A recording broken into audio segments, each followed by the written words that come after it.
Happy 4th of July! It's the Converted Man.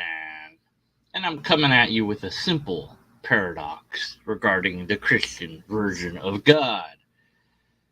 Many apologists will say that God is hidden because of free will. If God showed itself, we wouldn't have free will anymore. Okay, but the free will then means prayer can't ever do anything. Because if God shows up via prayer, then he's negating your free will. And if you have any evidence of God, well, then your free will is negated, at least in part. So you couldn't have any evidence of God. Now, some say, well, you have just enough evidence that you have free will, but not too much innocence, too much hiddenness that you have no free will. I saw Nerdy wrote his comment, and I said, innocence instead of the word I was going to say. Free will. He is innocent. Yes. Will has done nothing wrong. So prayer, which is a desperate attempt at an intervention by God, would never be able to do anything if you have true free will. Like, even if you're like, hey, look, I want you to negate my free will. I really, really want you to. It's okay. You can do it. I'm giving you permission. Like, God's like, no, no, no. Your free will is so important to me that I can't reveal myself. And so I can't answer your prayer.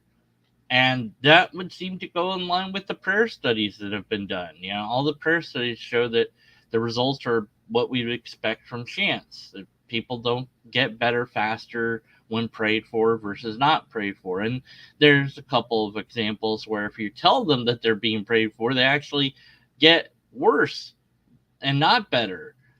Perhaps because the stress causes them to get worse. I suppose it might work on some people that they might feel better knowing they're being prayed for, but that's not what the results show at any rate. So, yeah, there you go. Prayer is ineffective in doing anything because God is hidden and you have to maintain free will. So, God literally can't do anything at all, ever.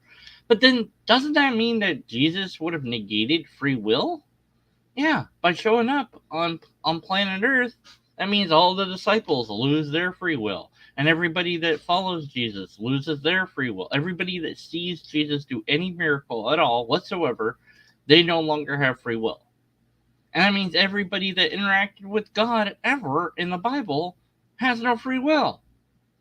Of course, when you place this sort of questioning upon the apologist, they will do everything to try to get out of that. They'll, well, I mean, they were different, a different situation, or, whatever, it's all sort of, bend over backwards to try to justify the hiddenness of God. I don't know. It's ridiculous, but yeah, prayer is impossible if there's free will. So there you go, buddies, friends, family, robots, boys, girls, men, women, everything else in between that you are or are not. There's your paradox for the day. God, in order to protect free will, can never answer any prayer. All right, let me know how wrong I am in the comments if you're a theist, or if you're not a theist, tell me I'm awesome or something, I guess. Happy 4th of July. Next time, maybe, hopefully, I'll do something else. Checkmate.